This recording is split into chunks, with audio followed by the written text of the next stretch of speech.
வயதான போதும் டெனிஸுக்கு இன்னும் வம்பயர் பற்கள் வருவதைப் போல எந்த அறிகுறியும் தெரியவில்லை.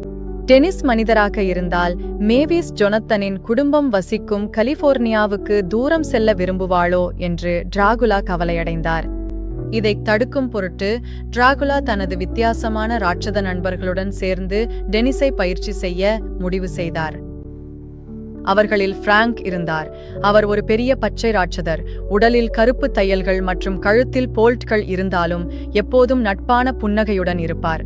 மர்ரே அந்த கவர்ச்சிகரமான மம்மி குறுகியதும் வட்டமானதும் மஞ்சள் நிறம் கொண்ட கட்டுப்பட்டிகளால் சுற்றப்பட்டிருந்தார். வேன் அந்த சோர்வான வெர்வூல்ஃப் பழுப்பு நிற முடி முழுவதும் மூடியிருந்தார் மற்றும் எப்போதும் தனது குட்டிகளுடன் கட்டப்பட்டிருந்தார். இறுதியாக கிரிஃபின் அந்த காணாமல் போன மனிதர். அவர் வெறும் மிதக்கும் கண்ணாடி மற்றும் கையுறைகளையே அணிந்திருந்தார். ஆனால் அவர்களின் முயற்சிகள் எல்லாம் நகைச்சுவையாக எதிர்மறையாக